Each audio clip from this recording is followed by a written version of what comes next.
Hola, ¿qué tal? Soy la doctora Lorena Rodríguez Muñoz, infectóloga pediatra de la Secretaría de Salud. Hoy vamos a platicar sobre el subcomité de antimicrobianos. Para empezar, es muy importante entender que las resistencias a los antimicrobianos están ocasionando un aumento muy importante de la morbilidad y mortalidad en nuestros pacientes, así como un incremento en los gastos de salud. Esto es un fenómeno global que se ha agravado en las últimas décadas, especialmente ahora después de la pandemia de COVID-19. Ocurre por el uso inadecuado de antimicrobianos, pero no solo en la medicina humana, sino también en la medicina animal. También debido a la falta de medidas de prevención y control de las infecciones asociadas a la atención en la salud, así como a una ausencia en el desarrollo de nuevos medicamentos para tratar las infecciones. Si seguimos así, es bien sabido que para el año 2050 las resistencias a los antimicrobianos serán la primera causa de muerte en el mundo. Se estima que habrá 10 millones de muertes por año por infecciones intratables. Esto es más que, por ejemplo, enfermedades como el cáncer, que para el 2050 se estima estarán ocasionando 8.2 millones de muertes anuales. Al día de hoy, la resistencia a los antimicrobianos nos genera aproximadamente 700,000 muertes alrededor del mundo cada año. De aquí que entendemos la importancia de formar estos subcomités de antimicrobianos o también llamados programa de optimización de antimicrobianos. Y es que según datos de la Organización Mundial de la Salud, más del 50% de los antimicrobianos, especialmente antibióticos, se prescriben o se venden de manera inapropiada en todo el mundo. Así es que necesitamos estrategias e intervenciones sostenidas que nos aseguren la elección de estos medicamentos basados en la mejor evidencia científica disponible y basados también en las guías de práctica clínica. Para entender un poco qué es la resistencia a los antimicrobianos, podemos decir en palabras sencillas que esta se produce cuando las bacterias se van adaptando a lo largo del tiempo y dejan de ser susceptibles a los medicamentos.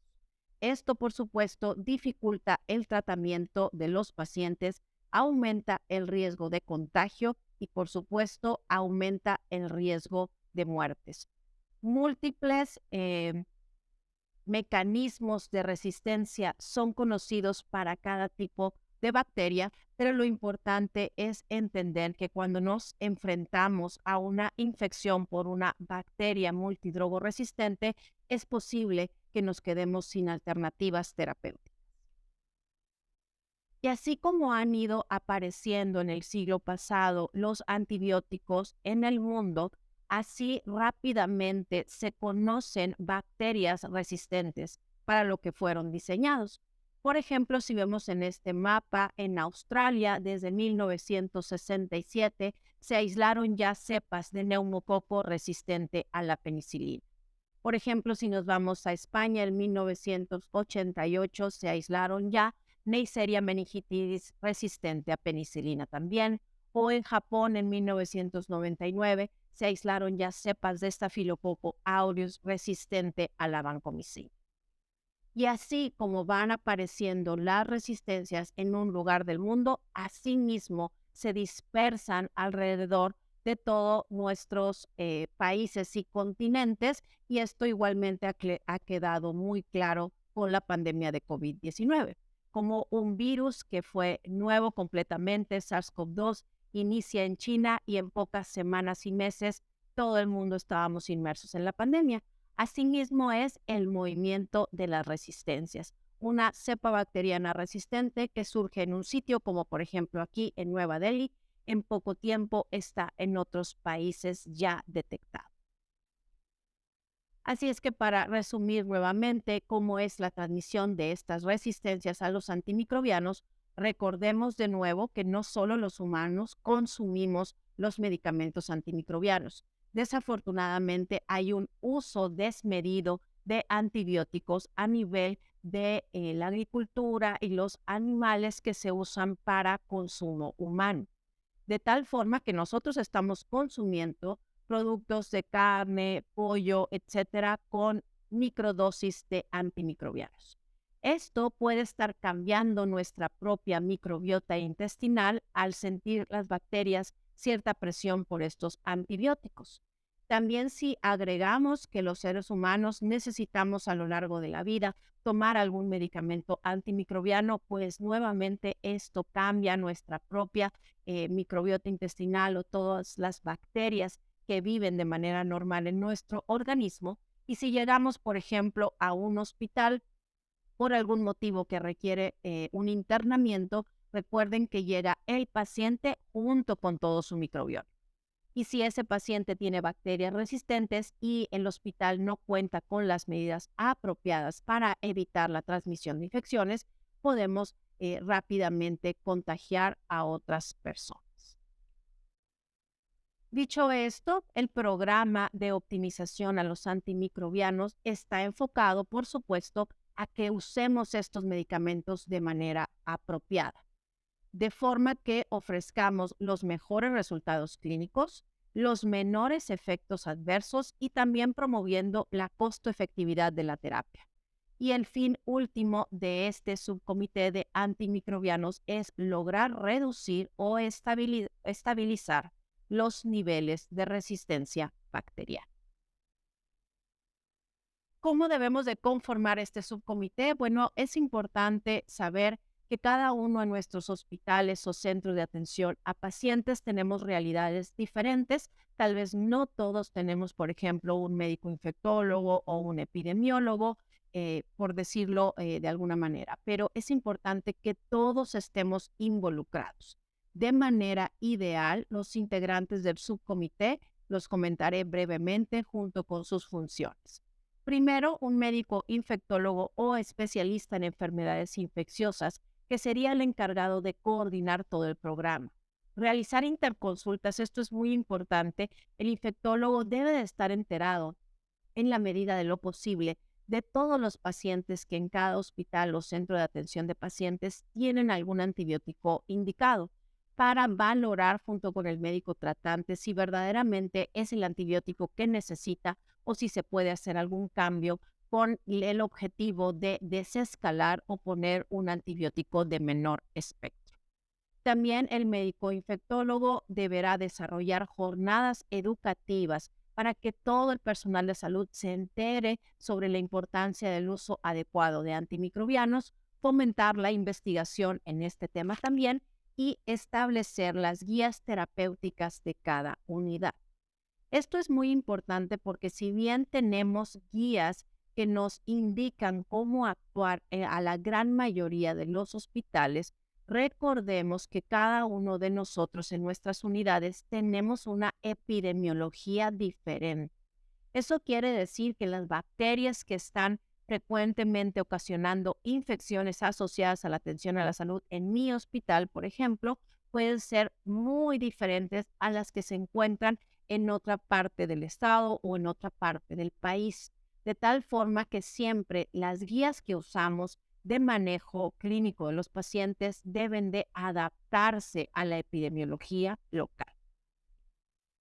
Siguiendo con los integrantes del subcomité, pues evidentemente es de suma importancia contar con químicos microbiólogos que nos informen diariamente de los aislamientos bacterianos que están teniendo de sus cultivos, así como de los antibiogramas, que es donde efectivamente nos daremos cuenta si tenemos un aumento de resistencias o no.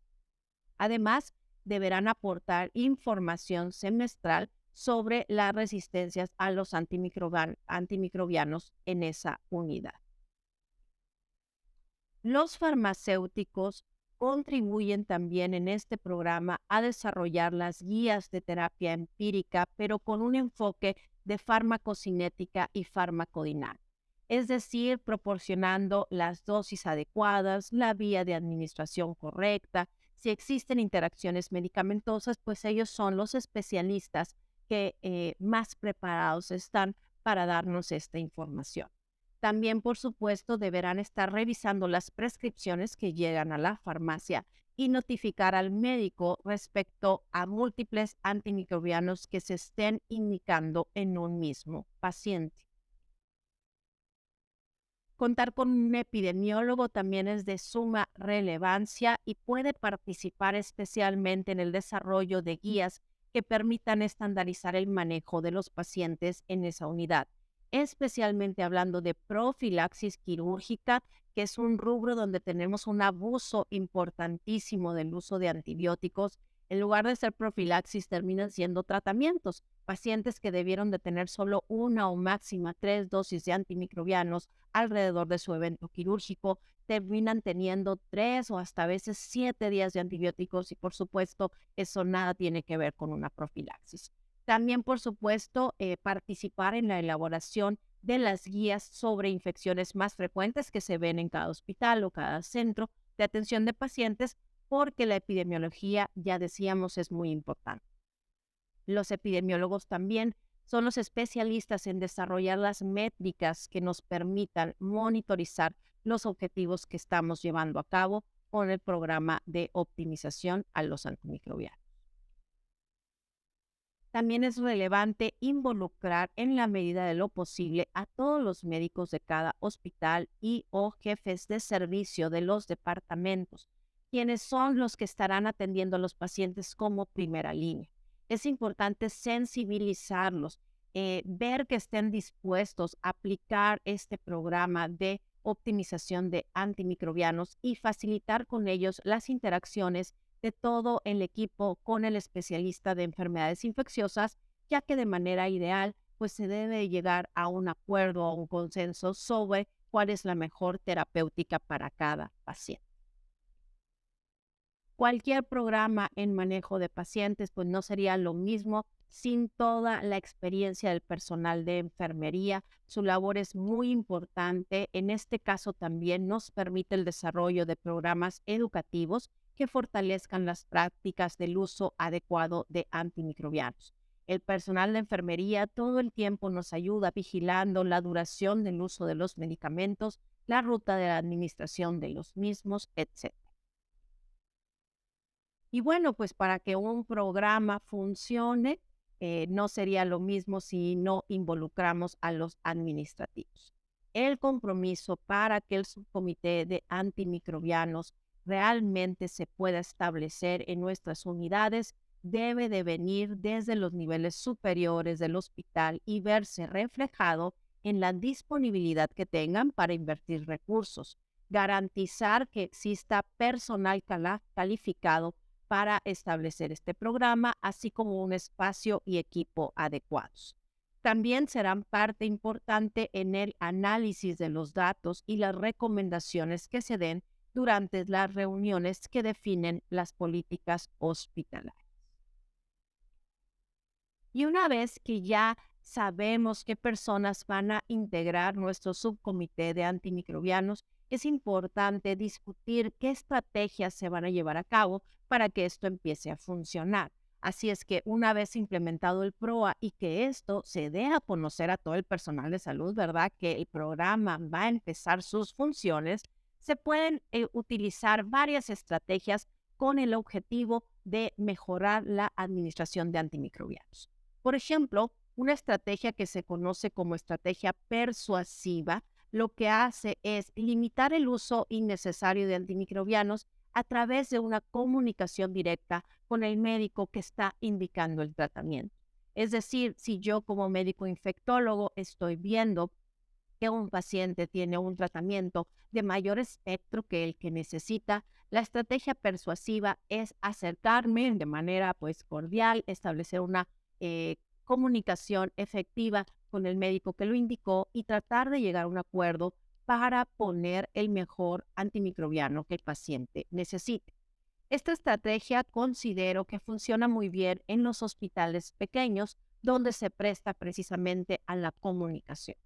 Pero, por ejemplo, en hospitales grandes se tiene que hacer a veces uso de estrategias un poco más restrictivas, así se le han denominado, y este tipo de estrategias es la que por ejemplo, hacemos cuando solo se pueden surtir ciertos antimicrobianos de la farmacia si van con la firma y sello del departamento de infectología, del infectólogo o del epidemiólogo o de quien se haya asignado para valorar a los enfermos con algún tipo de infección. Esta estrategia, pues como su nombre lo indica, es más restrictiva porque el médico no podrá prescribir a libre demanda, por llamarlo de alguna manera, los antimicrobianos y tendrá que solicitar una interconsulta cuando quiere algún tipo de tratamiento de mayor espectro para ver si la autoriza o no el médico infectólogo. Por supuesto, todas estas estrategias deberán apegarse a las guías locales de acuerdo, como dijimos, a la epidemiología de cada unidad. ¿Y cómo valorar qué medicamentos voy a permitir que sean de uso libre? ¿Qué medicamentos debo de restringir? ¿De dónde saco esa lista? Bueno, pues esta lista ya está hecha. Por supuesto, la podemos adaptar a nuestras unidades, pero es una estrategia que se ha denominado AWARE. Son unas siglas donde la letra A significa que es el grupo de acceso libre de antimicrobianos. La WIA significa WASH, que sería el grupo de precaución, observar, esperar a ver si realmente lo necesita. Y la R y la E corresponden a reserve o antimicrobianos que definitivamente tenemos que reservar y que solo el infectólogo puede autorizar. Entonces, si revisamos esta lista, como podemos ver, el grupo de acceso incluye básicamente las aminopenicilinas, penicilinas semisintéticas, aminoglucósidos y algunos otros antimicrobianos como clindamicina y metronidazol. El grupo WASH o de observación o de precaución incluye, por ejemplo, a los macrólidos, a las cefalosporinas de primera, segunda, tercera generación, a las quinolonas e incluso ellos ponen a piperacillina tazobactam, carbapenémicos y vancomicina. Pero si nosotros vemos nuestra realidad, este tipo de antibióticos en ocasiones son nuestra última línea de tratamiento en nuestros hospitales, por ejemplo, los carbapenémicos, por ejemplo, la vancomicina. Por lo tanto, nosotros podemos decidir pasar esos antimicrobianos al grupo rojo de reservar o de solo indicar bajo el sello, la firma del infectólogo, junto con los otros que vemos ahí en el recuadro, como son ceftazidima, avibactam, colistina, linezolid, etc. Y bueno, pues una vez que implementamos el programa, que definimos el equipo, que definimos la lista de los antimicrobianos y cómo los vamos a dividir, tenemos que tener funciones medibles para ver posteriormente que esta estrategia esté resultando positiva. ¿Cómo podemos medirlo? Bueno, existe una medición estandarizada en todo el mundo que se llama dosis diaria definida. Ahorita explicaré de qué se trata, pero es importante entender que sacando este número podemos compararnos con otros hospitales de la propia localidad, del propio país o incluso con hospitales de otros países. También podemos medir, por supuesto, el gasto de antimicrobianos, si ha incrementado o ha disminuido, y también podemos medir la adherencia a las guías de práctica clínica que están llevando a cabo en cada unidad. ¿Qué significa dosis diaria definida? Bueno, este es un número que se ha asignado por personas de la Organización Mundial de la Salud en base a la dosis de mantenimiento que se da diariamente en promedio prevista para la indicación principal de este antibiótico y se ha hecho en adultos. Esto, como les decía, nos permite comparar las dosis diarias definidas que se usan en un hospital y en otro. Por poner un ejemplo, el número que se le ha asignado al antibiótico ceftriaxona de dosis diaria definida es 2. Este número, pues rápidamente podemos entender que sale debido a que el promedio de dosis que se usa de ceftriaxona para un adulto que requiere este medicamento es de 1 gramo cada 12 horas. Pero no todo es exactamente así. Con esto les quiero explicar que aunque la dosis diaria definida sea 2, tal vez habrá pacientes que necesitan 2 gramos de ceftriaxona cada 12 horas y eso está bien. Este número se ha tratado de hacer en base a un promedio de la dosis estándar que se utiliza. La desventaja que tenemos es que por ahora solo tenemos estos números asignados para todos los antimicrobianos en población adulta.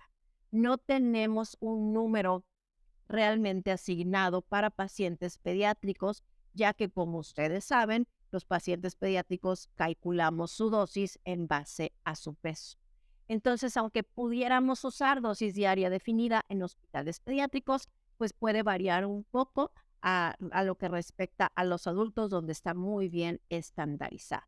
Es una fórmula que debemos de hacer para obtener la dosis diaria definida, donde el numerador es ese número que nos han dado ya según un código preestablecido por la OMS, por el tiempo que se ha consumido o la cantidad del medicamento que se ha consumido en un periodo determinado y se divide entre la cantidad total de días pacientes en ese periodo. Al final lo multiplicamos por 1000 para obtener los datos de dosis diaria definida por 1000 días paciente y ese número me sirve a mí en mi unidad hospitalaria para ir comparando, por ejemplo, mes con mes, cómo va cambiando mi dosis diaria definida, si está aumentando, si está disminuyendo y me puedo comparar con otras unidades similares a la mía. Al final, por supuesto, tendremos que valorar si tenemos ya indicadores de eficacia o eficiencia de este programa y aquí se establece, por ejemplo, que veamos una reducción entre 20 y 50% en el uso de antimicrobianos. Este sería como un objetivo a lograr. Que minimicemos también los efectos adversos asociados a las drogas y sus interacciones. Una reducción en las infecciones por Clostridioides difficile, que como ya sabemos es esta diarrea que se ocasiona justo por el uso de antimicrobianos. También una reducción en las infecciones asociadas a la atención de la salud como un pilar fundamental que nos indicaría la eficacia de este programa. Disminución de las resistencias a los antimicrobianos y por supuesto también disminución de los costos. Para concluir, diremos que la resistencia a los antimicrobianos es una consecuencia grave del mal uso de estos medicamentos, por lo que todos los centros de atención a pacientes debemos de contar con un programa de optimización de antimicrobianos para que garanticemos el uso correcto de los mismos. Muchas gracias por su atención.